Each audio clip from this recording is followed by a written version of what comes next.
There are over 20,000 books published with the words leadership and playbook in the title. And I said, can you truly be a leader if you're following a playbook? Hey, it's Rocky.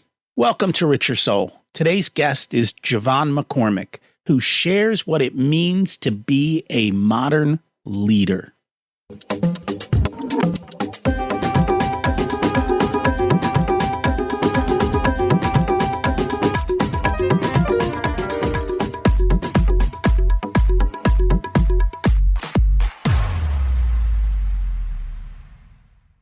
Imagine it's 12 months from now, and you've achieved your major life goals.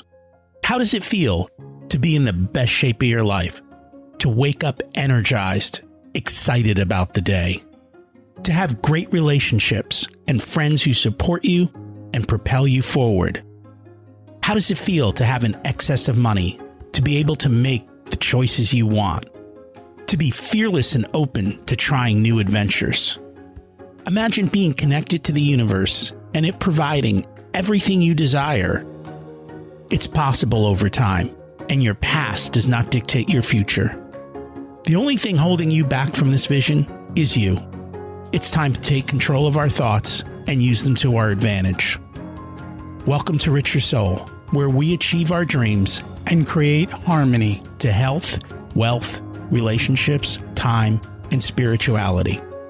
If you have not had a chance to listen to episodes 1 through 9, I encourage you to go back and listen to the framework behind Richer Soul and how to create the life of your dreams.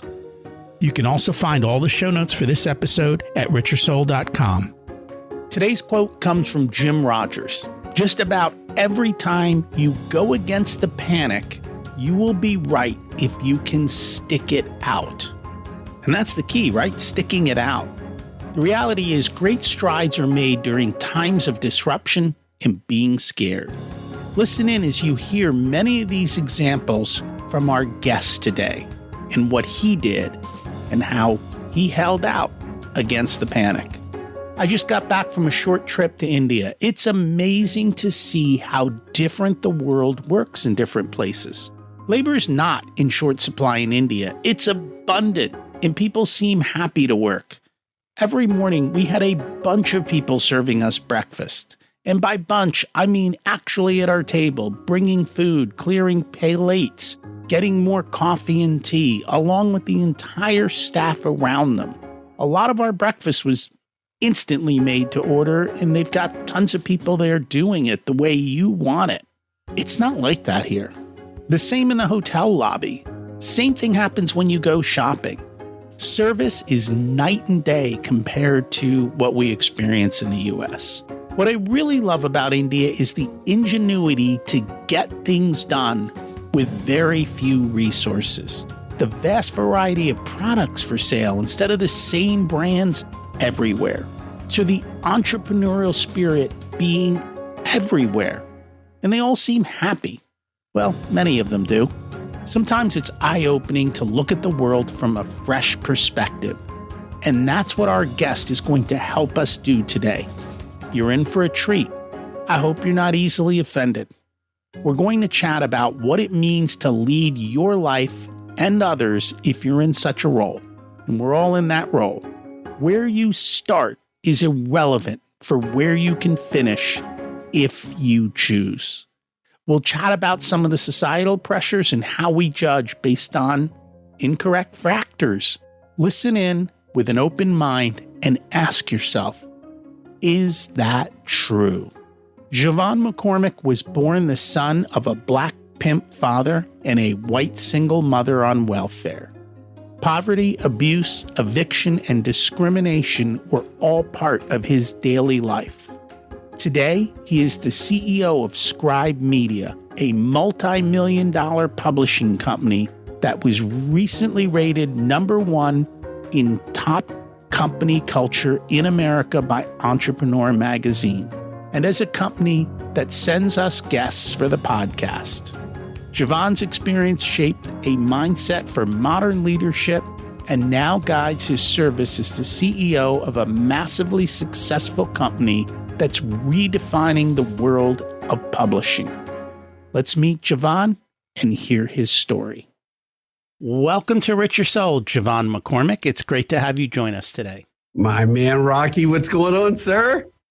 I am excited to learn from you today. We always like to start at the beginning. What was it like when you were growing up, and how much did your family and school teach you about money?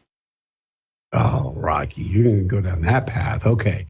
I mean, that's an open question. We're going to start on that. So how much did my family teach me about money?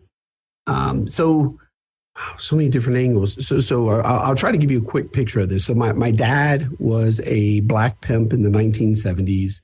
When I say black pimp, he put women on a street corner. They sold their bodies. My dad took every dollar. He also fathered 23 children. So I'm one of 23. And my mom was a prostitute, one of my dad's prostitutes. And so, I came into the world, pimp father, prostitute mother. I don't know where my last name comes from. My mother got it in the orphanage. She was raised in a 1950s institutional orphanage. When she graduated, they gave her $20, a small suitcase, said, good luck to you. And she had never seen the outside of those four walls.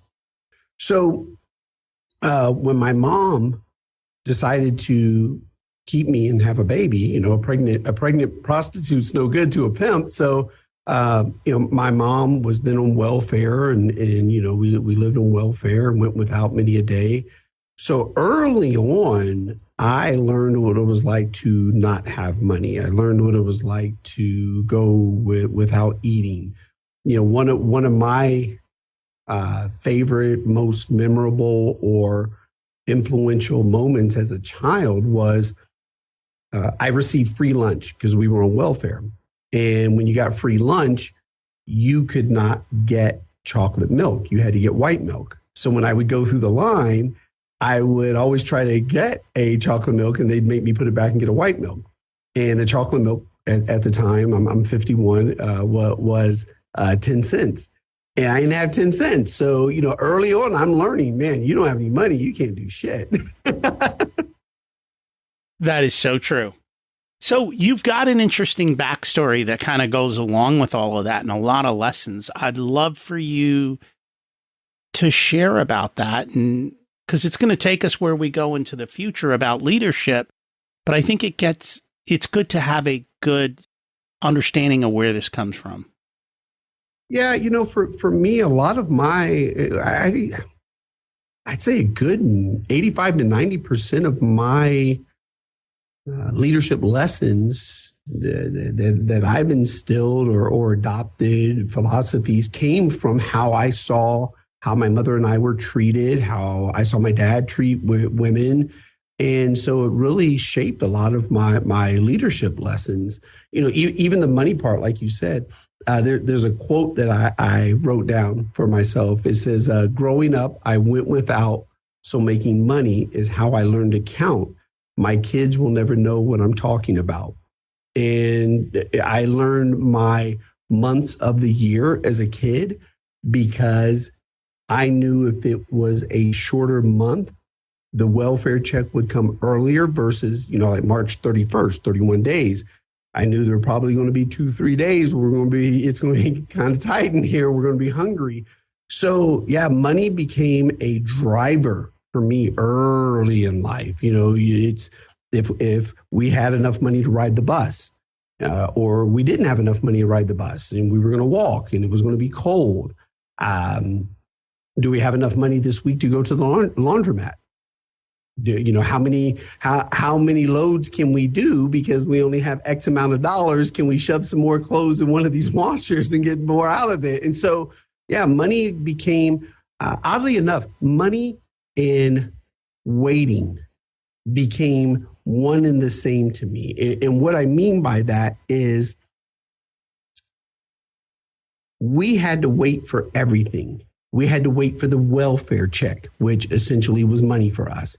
We had to wait for the bus because my mom couldn't afford a car. And, if we had money, then we could ride the bus. We had to wait at the laundromat because somebody else may have been using the washer and dryer, and we didn't have enough money to have our own washer and dryer. So for me, growing up, even now, I am not patient. And if I can pay for something to make it faster, oh man, Rocky, I will valet park at Walgreens if they had it. It is so yeah, money, waiting time, if you will, became one and the same. And then, like I said, watching my mom, you said where my leadership principles and philosophies came from. Watching my mom, how she was treated.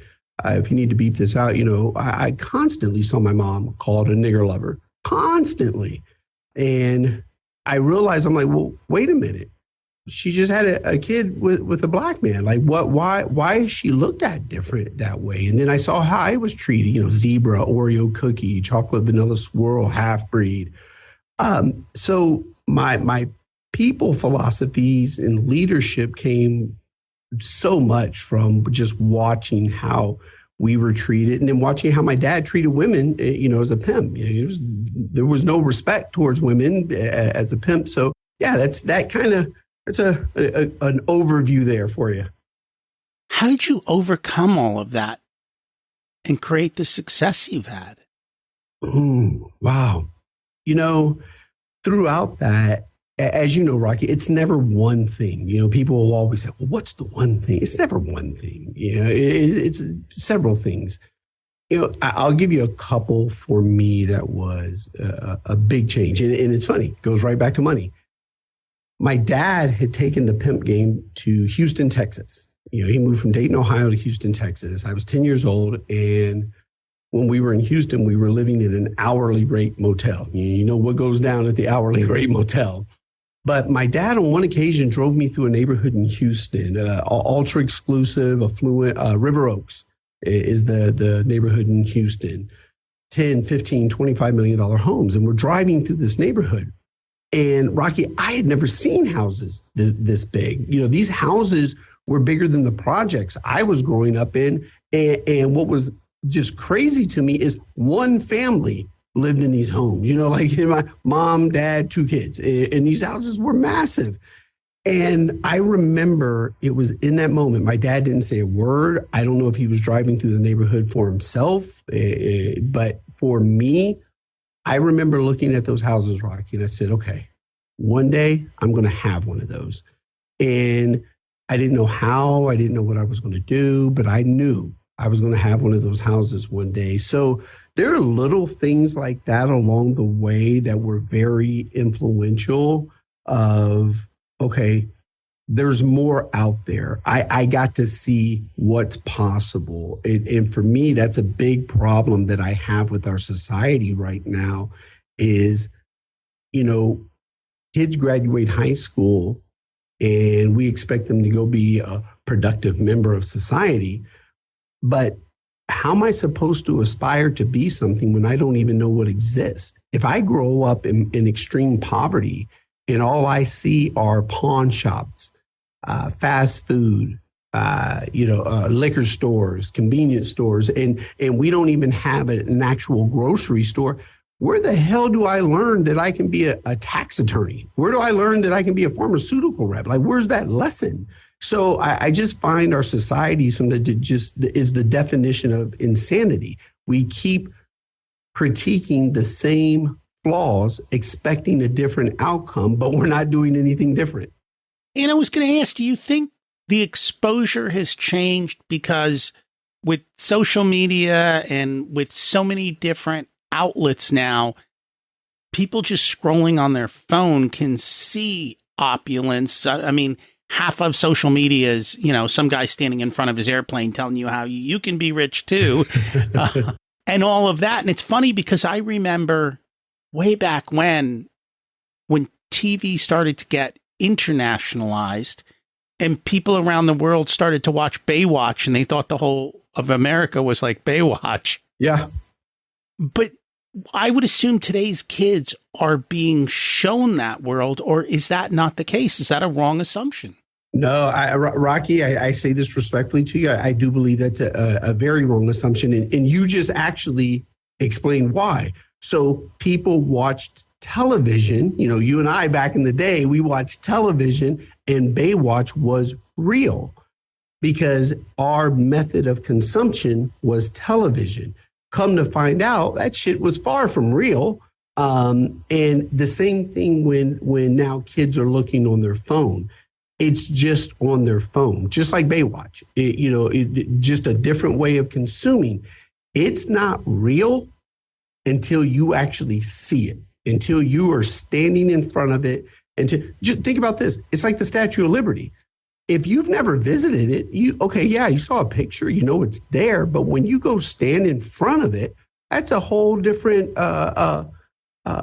state of mind where you get to see this. Or, you know, if you see the tallest building in Dubai, if you've not been there to see the Burj Khalifa, okay, you hear that it's the tallest building, but you really don't understand how big that damn building is until you're standing in front of it. That makes a lot of sense. This morning, as I was thinking about this interview, this whole thing kind of like popped into my mind. And I've talked about this before. It's amazing how we judge people on things we can't control, right? We don't pick our name. You didn't pick your name, right? You didn't pick your race. You didn't pick your gender. You didn't pick your parents, right? You didn't pick your situation. You don't pick any of these things. And yet society will hammer you on all of them.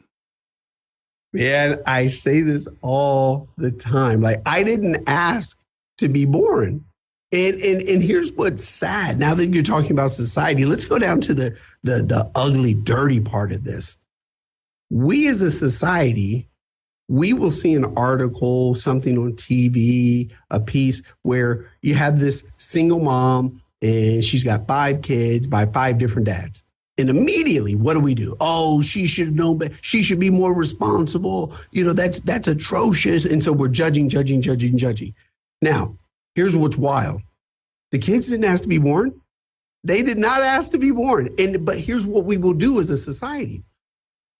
Then we'll turn around, and these kids growing up in this environment, we'll point the finger at the kids and say, oh, well, those lessons should be learned at home. And then now the kid's in juvenile prison. Oh, that kid's a monster. Oh, that kid's destined for prison. Okay, so hold on. This kid was born, didn't ask to be born, and all we've done is judge this kid all the way through for this kid's circumstances that aren't his or her fault. They were born into this, and we want to point the finger back and say, oh, well, it's the mom's fault. Okay, here's the thing. I absolutely agree with you. She should have been more responsible. She shouldn't have had 5 kids. Okay, great. There's the truth. Now let's set that to the side, because guess what? These 5 kids are still here. So what do we want to do? Because if we're just going to keep pointing fingers, bitching and complaining, that's the definition of insanity. The same thing's just going on and on and on, and we're not doing anything about it. So for me, you talked about leadership. One of the pieces that I always talk about for leadership is society may not be our fault, but it is our responsibility. That is true. I mean, at the end of the day, we get to choose, and we can't. So at the end of the day, I can't change society, but I can change myself. Yeah. Think about this, Rocky. We all have heard this. Life's not fair. The world's not fair. Okay, true. We can all get on the same page. Life's not fair. World's not fair. But guess what? We as people, we as individuals, we have the choice to be fair. We do. Again, it's our choice. Yep. We get to pick and do that. Before we chat about the book, anything else on the backstory that you wanted the listeners to hear? Wow. You know, I've had people say this to me numerous times, still to this day. People will say things such as, oh my God, your childhood, you had every reason to fail. You had every reason not to succeed. You had every reason to end up in prison. And I always say to people, no, I actually had every reason to succeed, because if you can make it through all that shit, the rest of this is kind of easy. So I don't, again, like you said, it's a choice. How do you choose to see life? I choose to see my life as a gift, a blessing. I got to learn things about this country that 80% of this country will never even know exist. I got to see what people say, the underbelly, the dark side, the ugly side of America. And I find that to be a gift because, now I live in a gated community. Now my kids go to private Christian school. I always tell my wife, I'm like, I didn't get to pick who my mom and dad were, but our kids won the damn lottery of parents, and so, but I also get to know what the not so pretty side of America looks like. And winning the lottery comes with its own shackles.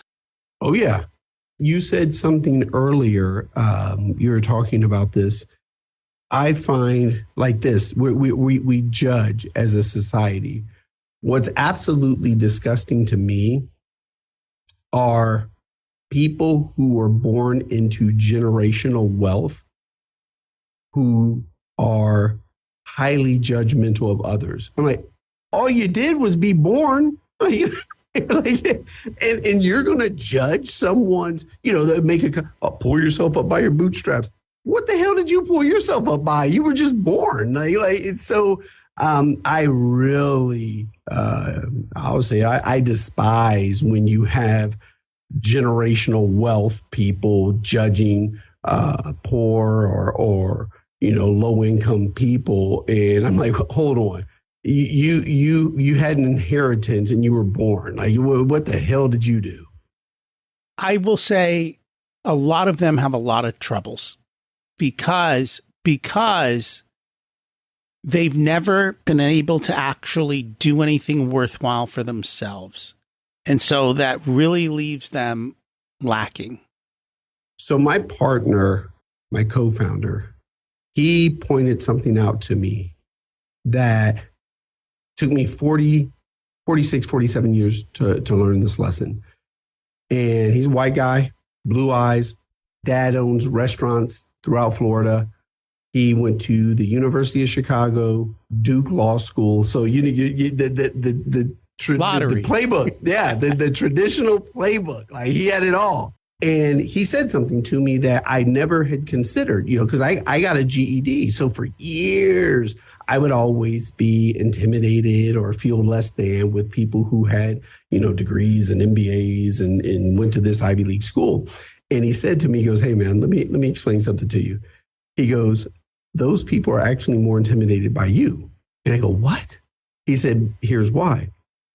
A lot of those kids, they got into whatever Ivy League school because their grandfather, grandmother, mom, dad, their legacy. So they already had a foot in. He goes, then 2. Now they got internships. Why? Because their parents, somebody knew somebody that knew somebody that they got an internship. Now they graduate and maybe they go work on Wall Street. And they got in because somebody knew someone at whatever investment bank and they got in. Now, he said, let's say we're at a conference now and they work on Wall Street, they're doing well. And you walk into this conference and he said, now they're looking at you and you're on the same, if not higher financial level, at least he said financial, than they are. They're looking at you and they realize, wow, that guy's dad was a pimp. His mom was a prostitute. He has a GED and financially we're on the same level or he may be high. He goes, and they got to look at themselves and say, oh, well, I was a legacy into Harvard. Someone got my internship into, and like he said, it's not to say that they don't work. He goes, I'm not knocking that, but it was set up for me. And he said, just like me. He goes, University of Chicago, Duke Law School. And he said, but when they see you, they know, oh, he took a whole different path and he's here because he actually worked his ass off and did some shit to get here. He's the real deal. He's the real deal. Yeah. And that happens a lot. A lot of these, I've seen both sides of the poverty wealth spectrum. I've seen kids and we had a lot of issues, not issues, but we put a lot of thought into this. Generational wealth generally doesn't last because the kids aren't strong enough to keep it going because they've been handed everything. They don't know how to deal with adversity. Yep. And the first time they get punched by life, they crumble. Yeah. It's interesting, right? You said, so since we're talking about money, given my background, I'll get a lot of people that will ask me like, hey, so given how you grew up, clearly your kids aren't growing up that way. So I have 4 children, 9, 7, 5, and 4. And people say, clearly your kids aren't growing up that way. I'm like, hell no, not even close. You know, I tell people this. My daughter's 9 now. When I was 9 years old, I was living in an hourly rate motel. And I look at my daughter, I'm like, she couldn't even survive where I was at 9 years old. And so, but here's, so someone asked me, so how do you teach your kids these things? And I said, look, I'm fully transparent. I struggled with that until my daughter was maybe 5, 6 years old. Because I was always, man, come on, you do you know how I grew up? And what I realized, Rocky, think about this for a second. Just allow me to go down this path for 2 minutes. If you and I decide we're going to do a mission trip to a third world country, okay, and we get there, no running water, no electricity. And we're like, man, this is tough. This is hard. But we're going to be on this mission trip for 2 weeks. Here's what's happening multiple times throughout the day. You and I are like, man, it's hot out here. Oh my God, I miss the air conditioning. Oh my, I can't believe we got to walk, 2 miles to get water over here. But constantly we're thinking, okay, we're going home in 2 weeks. We're going home in 2 weeks. And, oh man, we're going home in 2 weeks. And so here's the thing. What I realized with my kids, unless you actually grow up in it to where when you wake up each day, that's your life, not I get to go home in 2 weeks. You will never understand what poverty and pulling food from trash cans, you will never really understand what that looks like, how it feels. So I thought, okay, I'm throwing this out of the window. I'm just going to beat my head into the ground trying to get them to understand this. And they never will because they're not living this. So I went the opposite way. And you heard my background, so I don't say this to be arrogant. I'm incredibly blessed. I've worked hard. I've earned a lot of money. So my goal now and commitment is to show my kids everything. You want to know what it's like to fly on a private plane? Great. I'm going to show you what it looks like to be on a G650ER. You want to see what it's like to stay at the presidential suite at the Ritz-Carlton, the Mandarin Oriental? Great. I'm going to show you that too. My kids, you heard me say it, 9, 7, 5, and 4. They've been to Disney World 4 times already. And the only way they've ever experienced Disney World is a private tour guide. They have no clue what Disney World is like. This last time we went for Thanksgiving, Rocky, my 9-year-old, she looks up and she goes, Dad, what's that 180 mean? I go, oh, that's 180 minutes to wait in line for that ride. And she started thinking, is that like 3 hours? And I go, exactly, for a 2-minute ride that you get to walk straight to the front, get on. And if you liked it, you get to get off and get on again. And so, but for me, what I've said to myself, I'm going to show you everything. Gated community, private Christian school. If you get into Harvard Medical School, I will pay every dime of your college tuition. When you graduate, there it is. You're on your own. I showed you the world. I showed you all the things you can have. If you want it, go get it. But I'm not leaving you a damn dime. Nothing. I will not leave my kids a dime. Nothing. Nothing. There will be zero inheritance coming from me. I will set money up for my grandkids so they could, maybe go to private school, go to college, start a business if they want to. But my children, my 4 children, I will leave not a cent to one of them. It's funny. We've told our kids, and they know, they laugh. We go, your parents are rich. You're poor. You better figure it out. Now, we've taught them the skills of what to do. So it's not just showing them possibility. We've had them involved in things that we do, and we've been involved in things that they do. And we've opened doors to allow them to step through and take ownership of it, right? They have agency, they have ownership, they are allowed to pick their direction, but they understand that we're in charge. And my kids are a little bit older than yours. They're just starting out in life, meaning out of college and in that phase, but they've already got it down. Like, they know what they're doing. They know how to be financially. By the way, the MBA, they don't teach you anything about finances, just so you know that. It's pretty useless, but they know what to do and how to do it because they've been taught, but they've also been, hey, if you want this, you got to pay for it yourself. Yeah. Figure out how to earn money or do things. Yeah.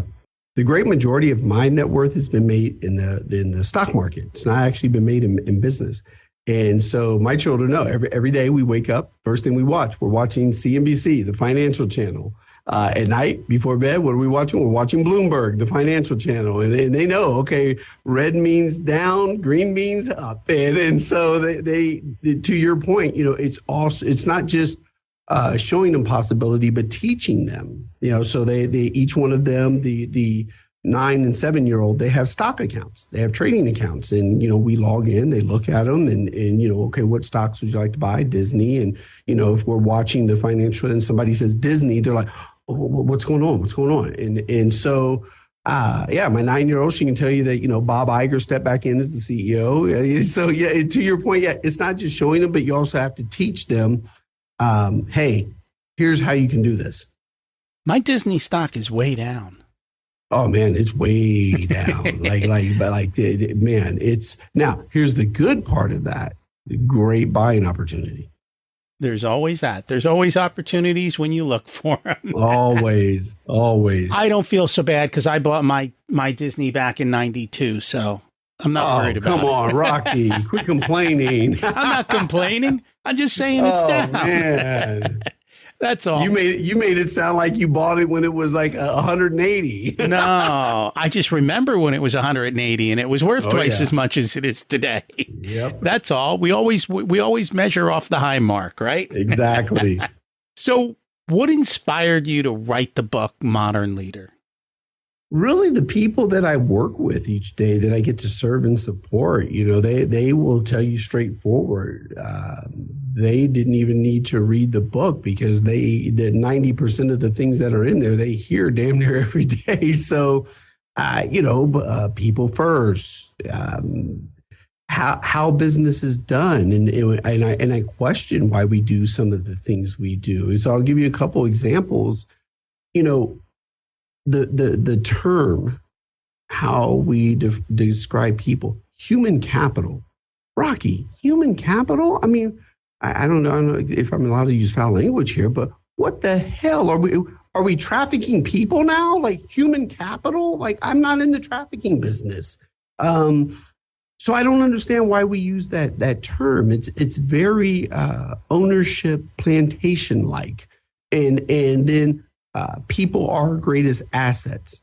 No, my stock trading account's my greatest asset. So it's if you're viewing people as your greatest asset, that's a very plantation mentality. And then you hear people, oh, I don't think that way at all. Then why are you using the term? Well, that's so you're not even going to question it. You're just going to do it because you heard somebody else do it. And then here's the last one, Rocky. Companies will just over and over, we want to recruit and retain the best people. Well, I'm not really looking to retain anybody because if you look up the definition of retain, it means to keep possession of. And I'm not looking to retain people.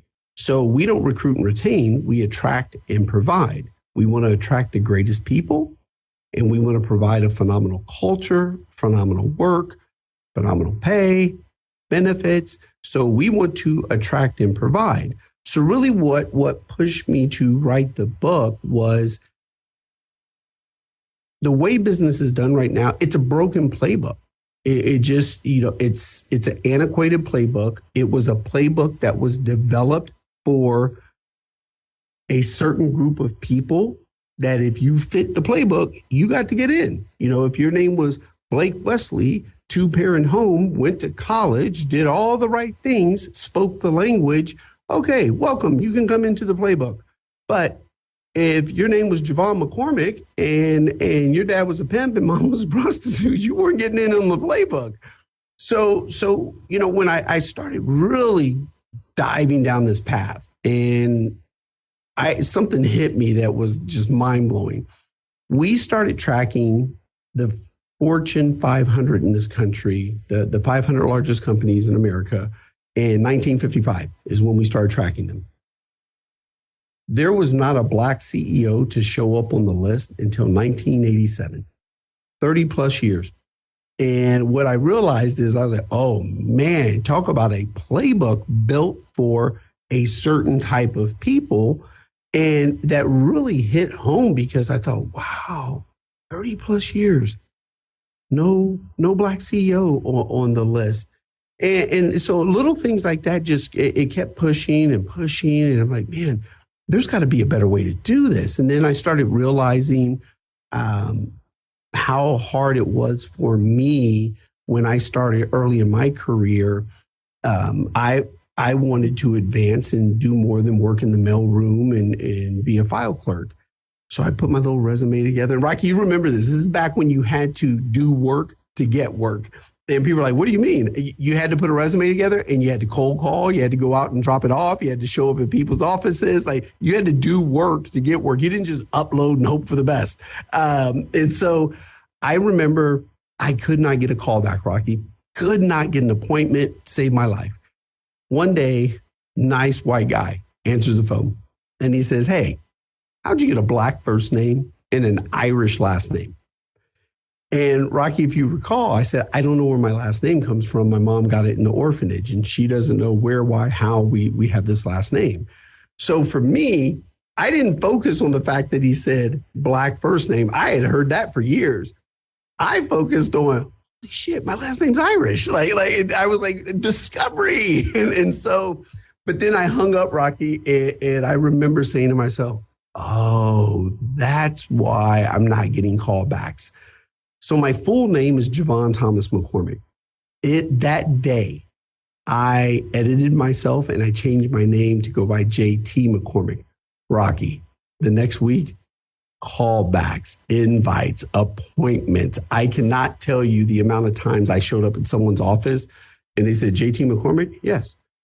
Oh, you weren't who we were expecting. Who were you expecting? And so when I look again, broken playbook, my name wasn't Blake Wesley. My name did not fit the playbook. It was JeVon McCormick. And I also didn't have a degree. And so there was another hurdle I had to get over. So I look at now, especially now, and I know it may sound like I'm knocking degrees. I'm not. I do. We've had Ivy League people on here knocking their Ivy League degrees. And I appreciate that because here's the thing to this, Rocky, what gets me. Every company in America should take a look at their career descriptions, job descriptions, and ask themselves, if I'm hiring, I'll use us for an example. If I'm hiring an assistant project manager, what in the hell does a liberal arts degree got to do with that? Because here's what's crazy, Rocky. Even if I hire someone with no degree or someone with a degree, I still have to teach, coach, and mentor this person on the role. So what the hell does a liberal arts degree got to do with anything? Most people who get a law degree have no idea how to practice law. They got to go into a law firm to learn what to do. Yep. There is, and I haven't spent much time researching it, a lot of this changed in the 50s and 60s. And I don't have the full story. It had to do with some lawsuits about hiring and racism. And they started using testing, like going to the SAT test to get into college. College degree required is a way to weed out people without weeding out people. And so it was set up in that spectrum, not that you need it. And we're starting to see that change back. Google's hiring a certain amount of people without college degrees. I think we're starting with the cost of college. People are really questioning, is there value there at all? And they're not teaching, most colleges are not teaching anything of value. Both my kids are like, well, this is way too long and way too useless. Yeah. I mean, think about this, Rocky. I get two candidates. Okay. One has worked in fast food at the same fast food restaurant for 2.5 years. Same place, 2.5 years. So this person, we all know the turnover at fast food is just ridiculous. And this person has seen the lunch crowd. This person has seen the dinner crowd. And they've been in fast food 2.5 years. Now I've got this person over here, new graduate from college. They've got a degree. Straightforward. Who's more valuable? I want the person who has seen the lunch crowd come in and had to work through that. The person who has been there 2.5 years and when turnover is crazy, because if you've been there 2.5 years, Rocky, there's a high probability you also had to teach, coach, and mentor someone else on one of those roles in that restaurant. So I want that person, the new graduate. And again, Rocky, this is how passionate I am about this.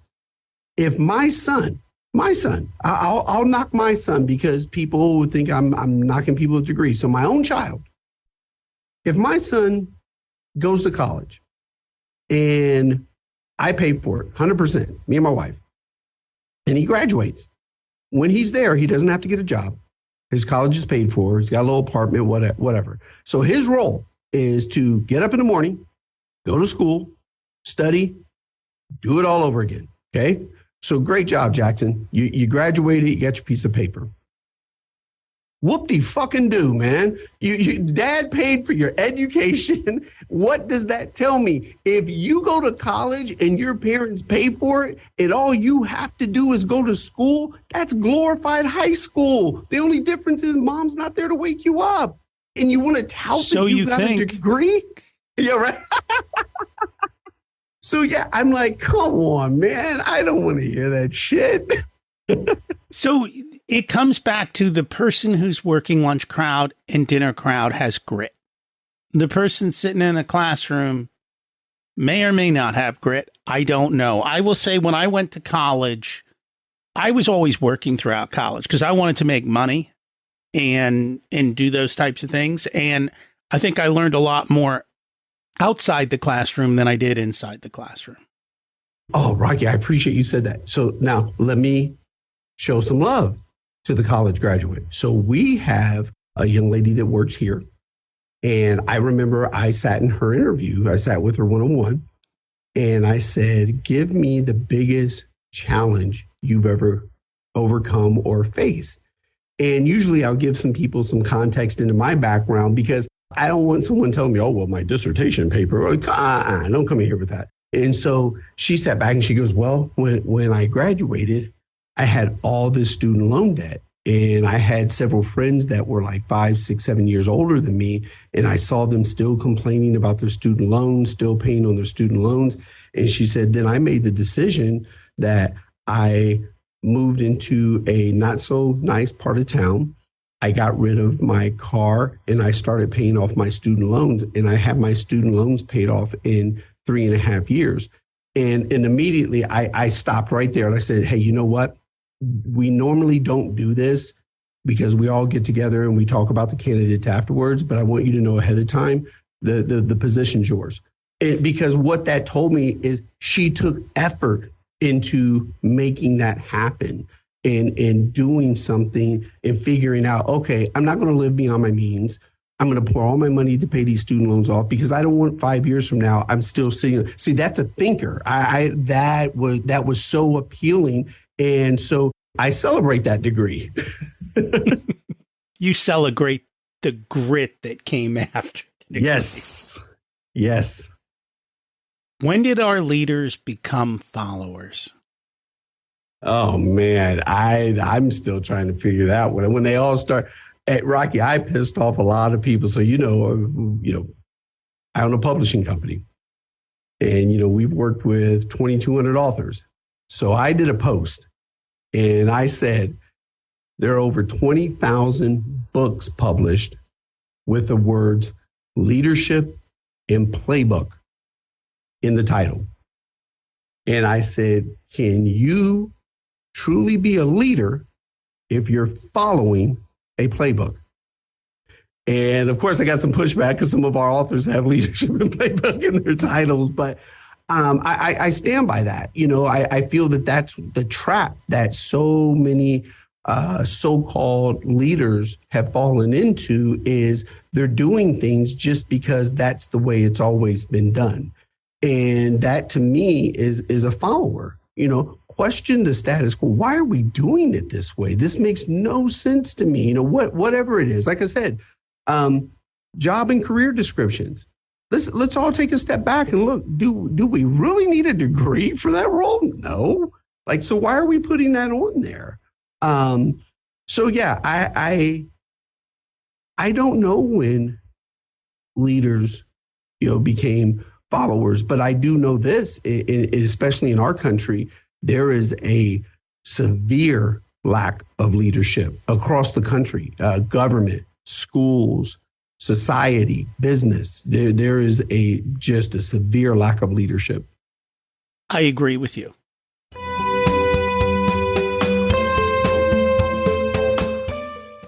Today's episode is sponsored by Profit Answer Man Podcast. Did you know that most small business owners hate looking at their financials?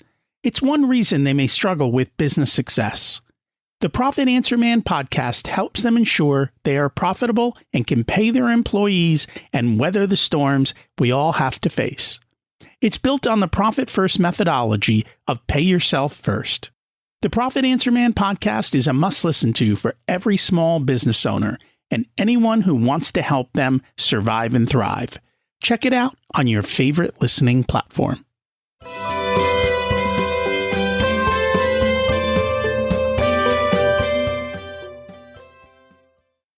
I mean, if you think back to the old days, the general would lead the charge into the battle. Today, they all hide out. Everyone's hiding out. Part of that, I think, has a lot to do with, and I'm a big fan of Nassim Taleb, they have no skin in the game. Yeah. You going back to Disney, there's all these fights going on with Iger and everyone else, and I don't really care. But there's no skin in the game. It's not theirs. They didn't buy it. They didn't invest in it. They just figure out, if this doesn't work, I go to the next place. Well, so I got to say real quick as well, since you said it, we published one of Nassim Taleb's books. So I'm going to put that out there for you since you said you liked him. But let's go with Bob Iger for a second. So I'm a huge fan of Bob Iger, massive fan. I mean, what he did at Disney. I remember one day I was saying, someone asked me, they said, "Hey, would you like to be the CEO of Disney?" I go, "Not following Bob Iger." And because, he bought Marvel, Star Wars, Pixar, 20th Century Fox. 12 of the top 20 grossing movies of all time were made while he was the CEO. Disney Plus, Disney Shanghai. Bob Iger was like a superstar. Now, here's what's going to be interesting on Bob Iger's leadership. So clearly, Bob Iger was just awesome as a CEO.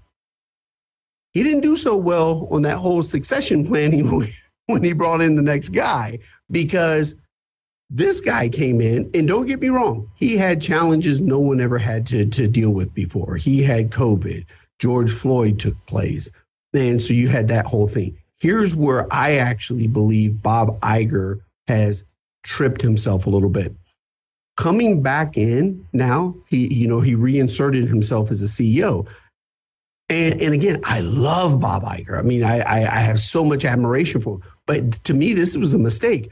Bob, if it was hard enough to follow in your footsteps the first time, you're going to go repeat and do it again. And so you're going to come back in, right the ship, and then try to find again someone to come in and do this. And I don't really think that Bob realizes that he retired January 2020.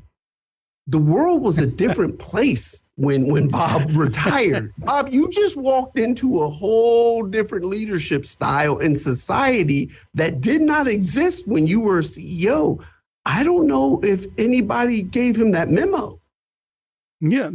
So it's funny because in March of 2022, I was sitting outside the gates of Disney going, is this COVID thing for real? All those people are standing at the gate. Nobody seems to care. Yep. And that week, everything shut down. And the world changed. Even the movie studios shut down. They couldn't film. They couldn't do anything for quite a long while. And then you went from everyone being on site to everyone being remote. Right. And so you have a whole multitude of changes that have changed what you have to deal with. So I don't know. On the other side of that, question for you, though, what are you seeing societally with people's attitudes at work and to work? I'm sure at your company, you're probably not seeing this as much, but across the world has changed a little bit. And what we're seeing now is a lot less men going to college. And I was just reading statistically, the percentage of employed young men is lower than it's ever been. Workforce participation's through the floor. Yeah. There's a couple pieces I have on that, Rocky. One, this will really show you how quickly we shifted as a society. Let's just go back 5 years. 5 years. 5 years ago, Starbucks was a celebrated place to work. They were known for paying well. They offered benefits, tuition reimbursement, 401k. Like it was a track to management. And so they were celebrated. Now you've got whole locations just walking out and wanting to form unions and leaving the whole store all at once. And so we shifted really fast as a society. And in my opinion, so much of that came from a lack of people first mentality. Right now, especially your publicly traded companies. I believe publicly traded companies would be in a much better place if they just came out and called the order of operation. Don't say you're a people first. Well, at least tell the people that are first. Shareholders, that is who you are working for, number one. Then number two is the customers. Some of these companies, the vendors are number three, and then we may get down to those employees at number four. So just give the order of operation for what it really is. Shareholders, customers, maybe vendors or employees are number 3 and 4. But I feel what's happened is people have gotten tired of just being a number and feeling like, hey, the company doesn't care. And I find the wave, watch this wave, Rocky. We had the Great Depression. Then in the 40s and 50s, many people don't remember this. That was the height of unions in this country. And then what happened was, companies were like, hey, unions have too much power. So companies started actually doing more for employees. That's when pensions started kicking in. And people are like, whoa, wait a minute, they pay a pension and, I can work there 20 years, retire and get a pension and benefits. And so it became sexy to work somewhere 20, 25 years, retire, whatever. But then the 80s came and things started shifting. Then the 90s, then .com, then tech. And then the Great Recession, I believe, is when the cracks really showed itself. And now you're starting to see unions go back up because what did companies do? They took away pensions. They started taking away all the ancillary benefits. And in turn, people got pissed. You every day you're hearing so-and-so laid off 10,000 people, and man, okay, Rocky. So you got me on a. I feel like I'm in church right now. I'm the pastor. So all right, watch this. This is where I have a problem with leadership, and I know one of your listeners is going, "That guy's an asshole." So Facebook laid off 10,000 people. Okay, and it came out that they paid this phenomenal severance package. Like people were celebrating that they got laid off because the severance package was so good. So here's my problem that leadership never has to account for. As a leader, here's my question. I want to know if we're in a meeting and it's being presented to me that we're about to lay off 10,000 people and we're going to pay this incredible 6-month severance package. So I got a couple questions, guys. Tell me this. How is it that we're going to lay off 10,000 people, pay this incredible severance package, and be better off for it? Where did we go wrong that we have 10,000 people that we can just get rid of and we're better off for it? Like, who overhired? What happened there? Because I get it if let's say we're General Motors and we make the XYZ car.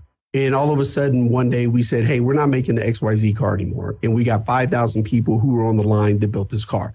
Okay, I understand how those 5,000 people got laid off. Facebook? How did you all get 10,000 people that you can lay them off, pay this incredible severance, and you're still better off for it? Oh, and by the way, you got $100 billion in cash, but you're choosing to lay these people off. Let's talk about that one. I don't disagree with you. It's the same thing. We come back to colleges. You look at the endowments for Harvard and Yale.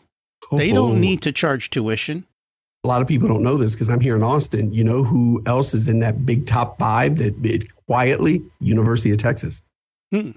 So there is money, and this is why money is being collected within, and that's what you're seeing. You're seeing wealth get collected in certain areas.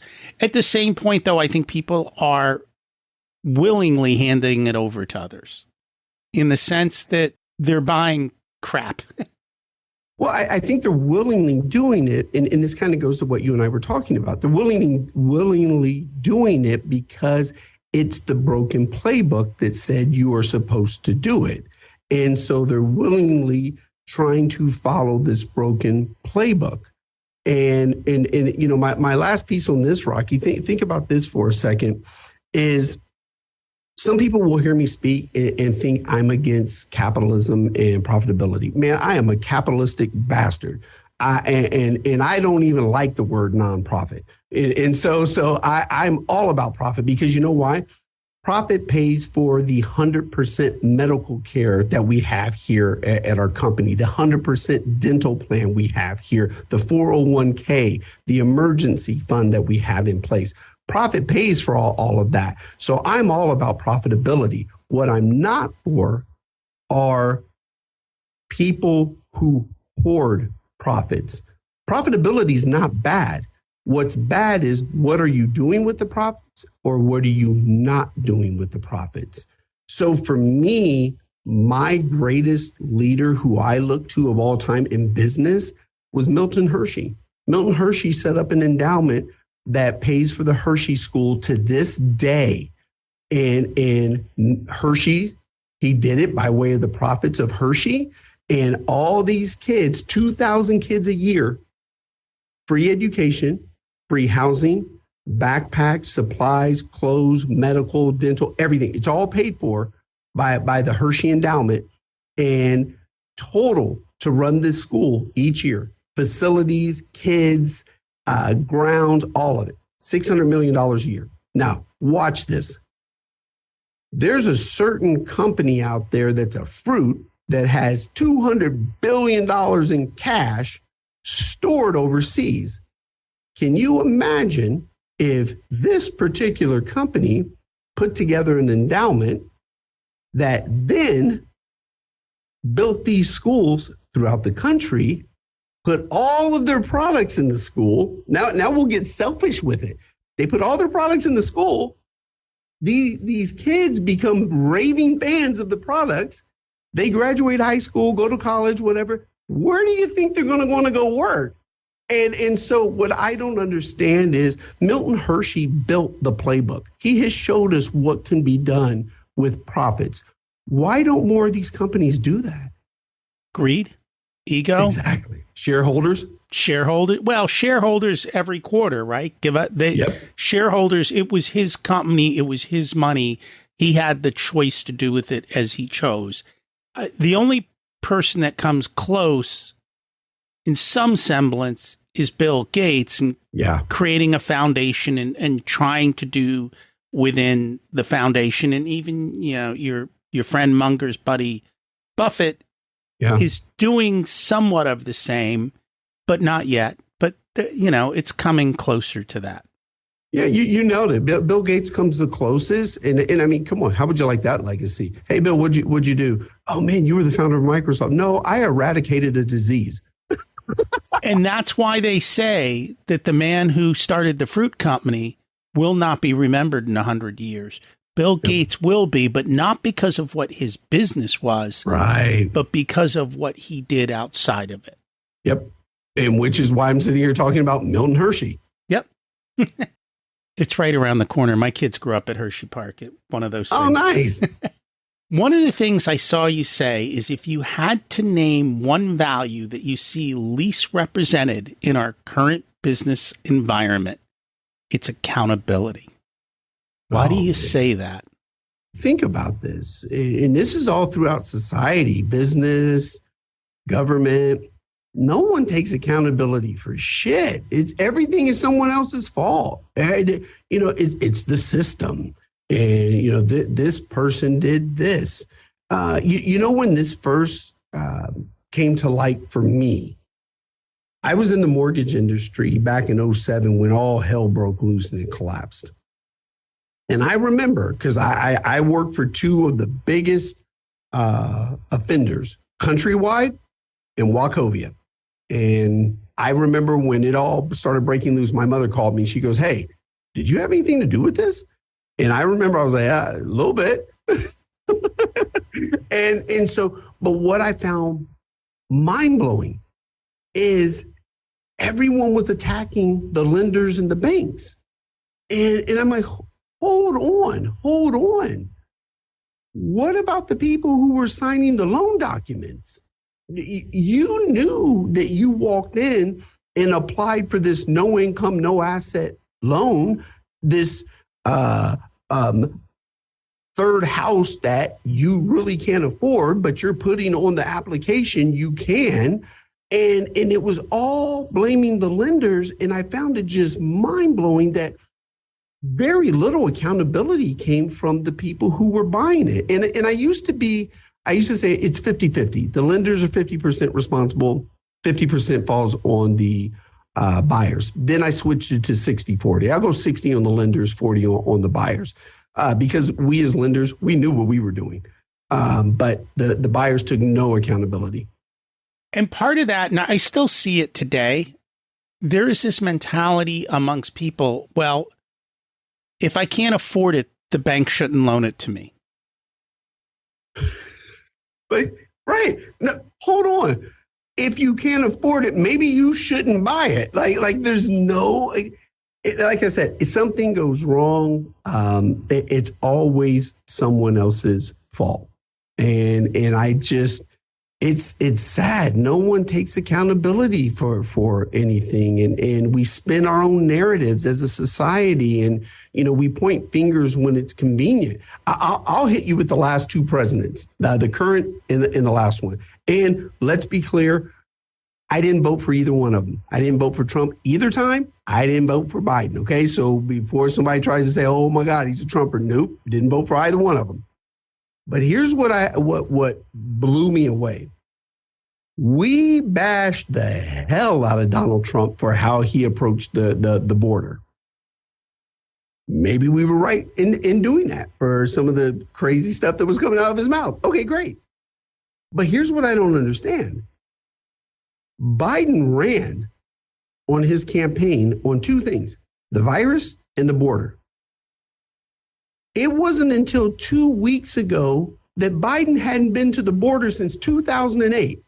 But no one held him accountable. No one called him out. No one said anything. But man, we just took Trump to town. Why not the same thing for Biden? Because here's what's crazy. The border's worse now than it ever has been.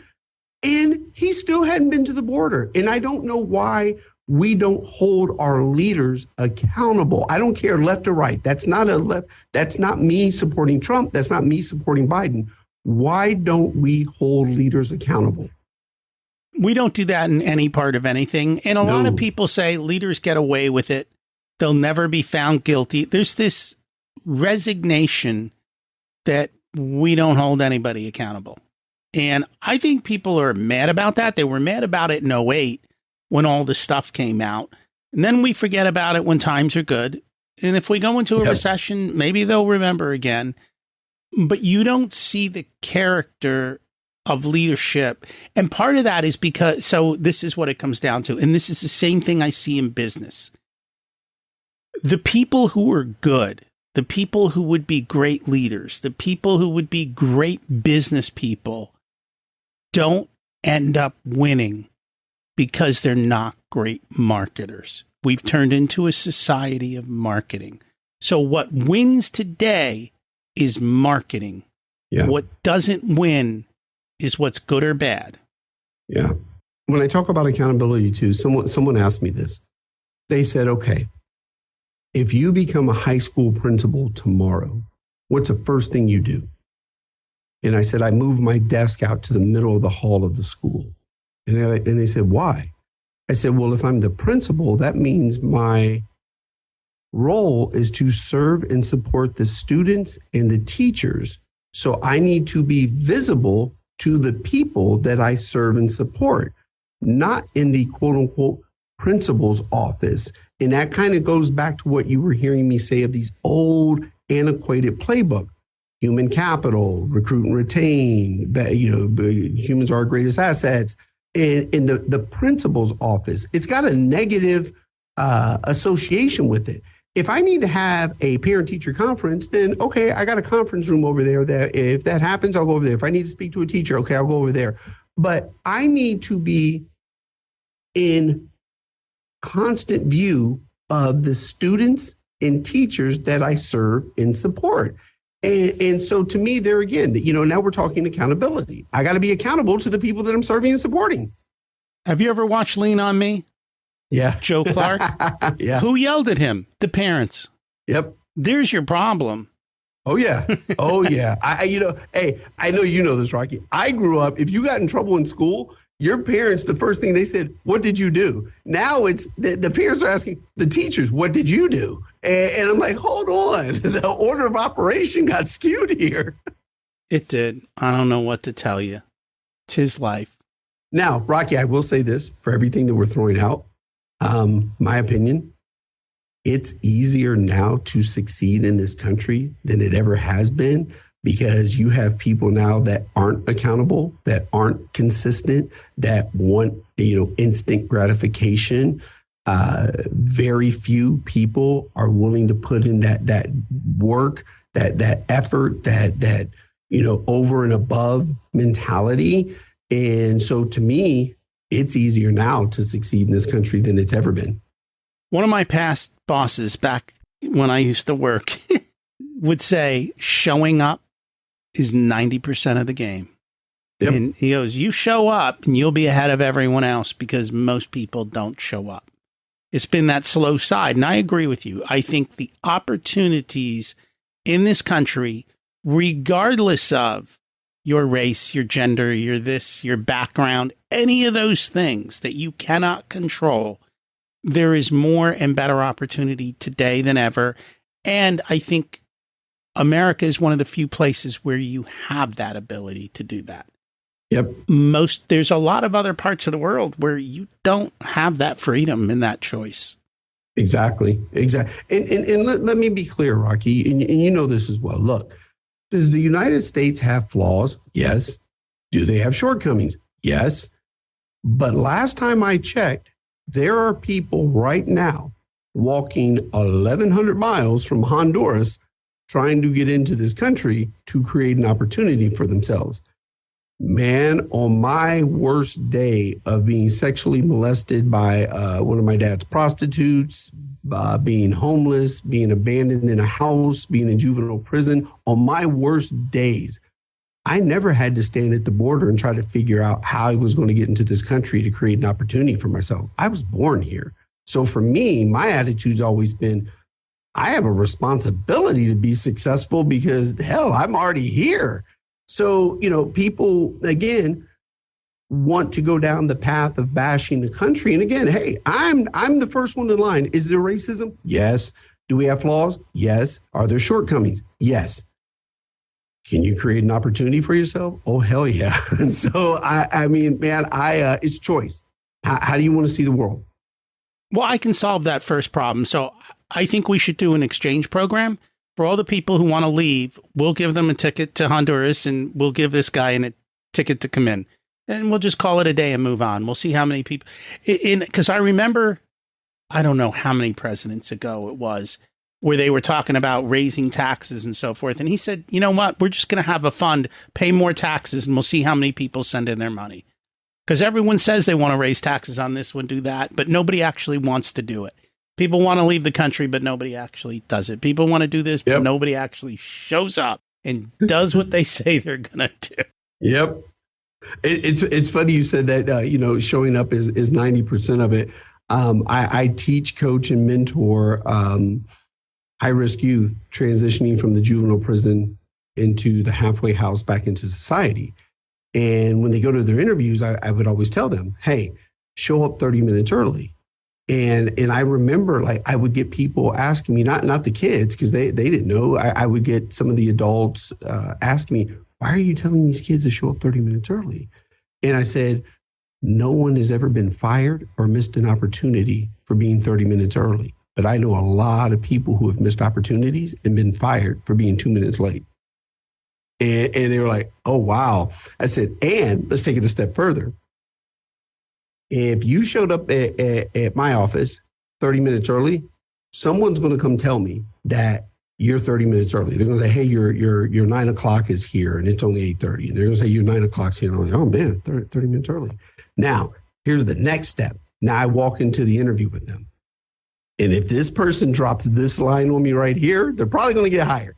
They'll say, hey, I know I was early and, I didn't mean to be disruptive, but last time I checked, no one's ever been fired or missed an opportunity for being 30 minutes early. But I know a lot of people who have missed an opportunity, been fired for being 2 minutes late. You're going to get hired. Here's the reality of the situation. For the people that you're dealing with, life happens. The bus is late. The car breaks down. The ride doesn't show up. You plan on 30 minutes early. You got a much better chance of at least making it on time. And if you're there early, so be it. Yep.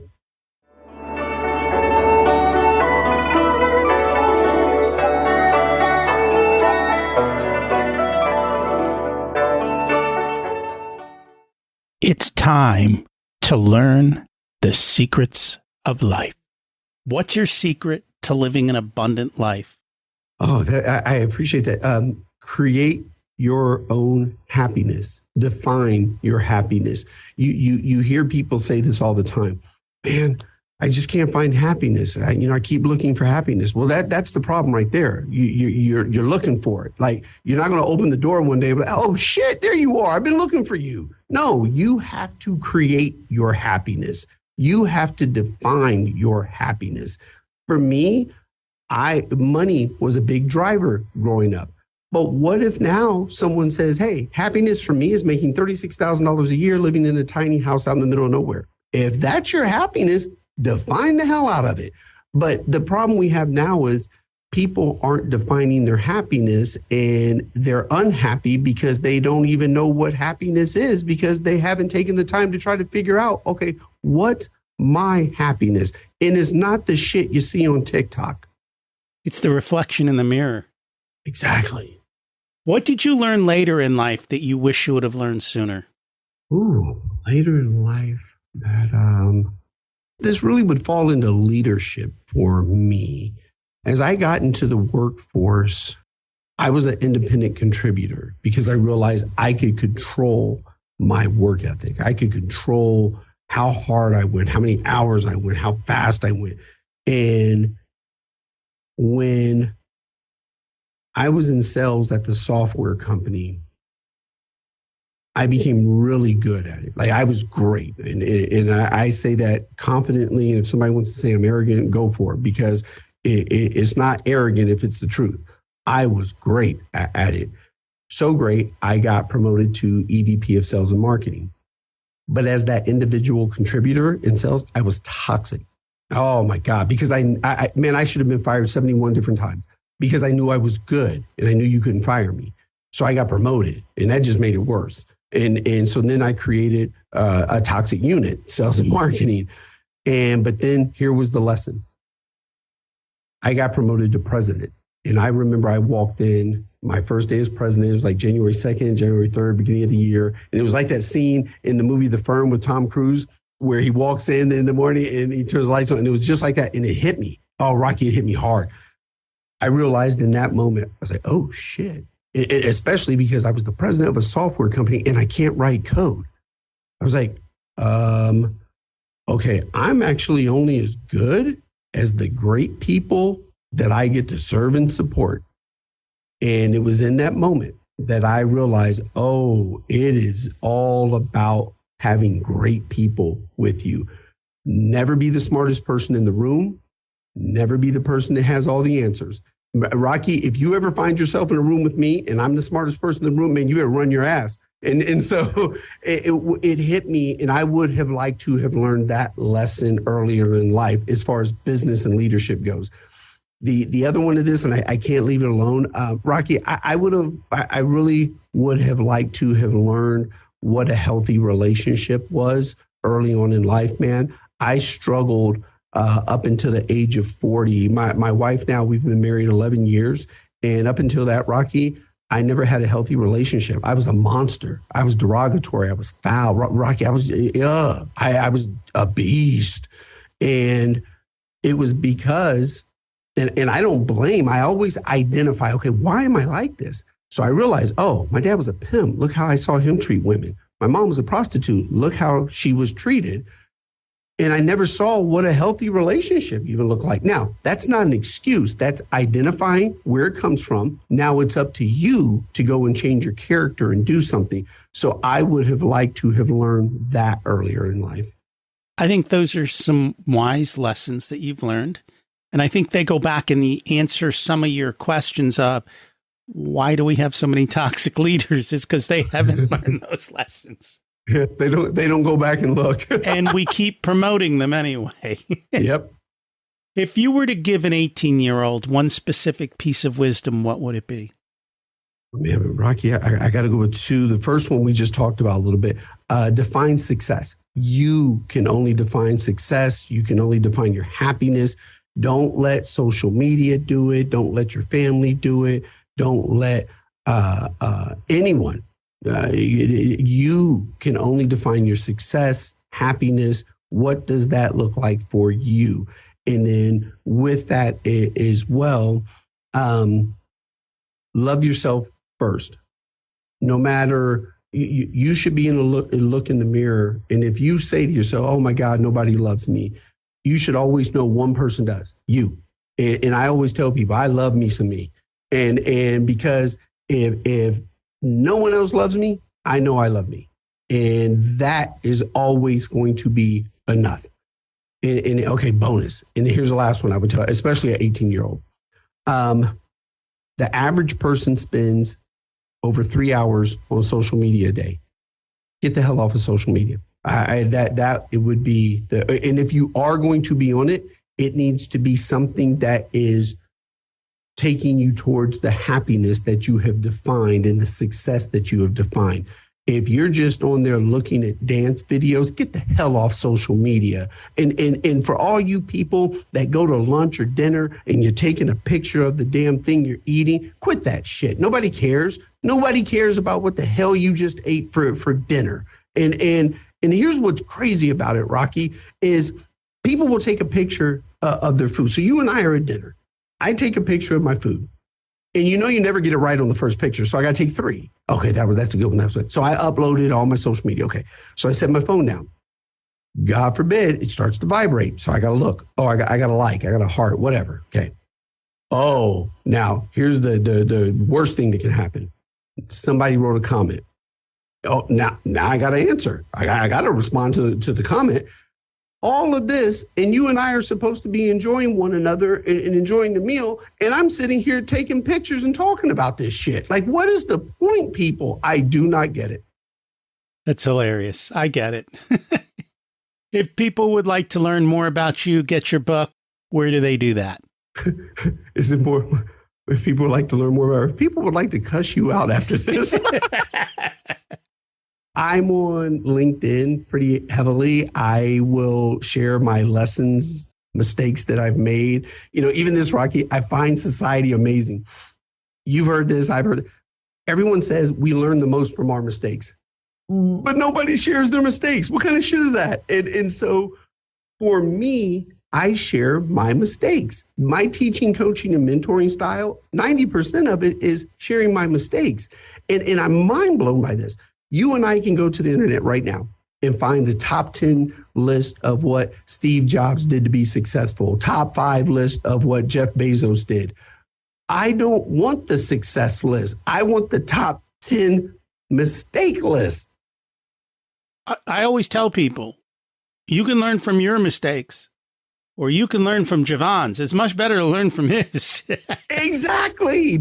I do not understand why people don't share their mistakes, but we have the nerve as a society. You learn the most from your mistakes. Well, why don't you share yours so I don't have to make them? I think that has been one of my biggest success factors, is watching and seeing others' mistakes and learning from them so that I didn't have to make them. Yeah. Yeah. So LinkedIn, obviously my company, scribemedia.com. And then you could, modernleader.com, all the places you can find me. Thank you so much for joining us today. This has been a wonderful conversation. Rocky, this was awesome. I appreciate you listening to my rant and allowing me to go down some paths there for a bit. So thank you, sir. You are most welcome. I really enjoyed that conversation, and that JeVon was open and honest and not afraid to call it out. I don't care about political sides and much of what we are judged on that we actually have zero control over. As for me, I'm going to be more mindful of questioning my biases, because we all have them. It's back to where we started, seeing the world and how it operates from a different perspective. He's got an amazing backstory, and then to see the success that's come from it, which begs the question, what's holding you back from the life you want? One of the biggest things is accountability, and so few people are accountable. And because of that, it becomes even easier to succeed. Showing up early is the first step, and then talking about how you overcome your adversities. I know I've seen my share. I love learning from other people's mistakes so I don't have to make them and suffer the consequences. What about you? What were your big takeaways? I'd love to know. Share it with me on social media or email me, rocky@richersoul.com. Let me know.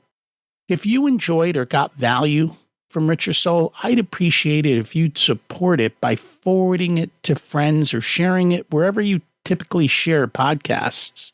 I'm sure someone could benefit from you sharing JeVon's story. Who is it? Next week, we've got Waking Up with Don Joseph Goey, and he is head of the Anthony DeMello Foundation, and Anthony's phenomenal. If you haven't checked out his work, you gotta check it out. Thanks for listening. Have an abundant week.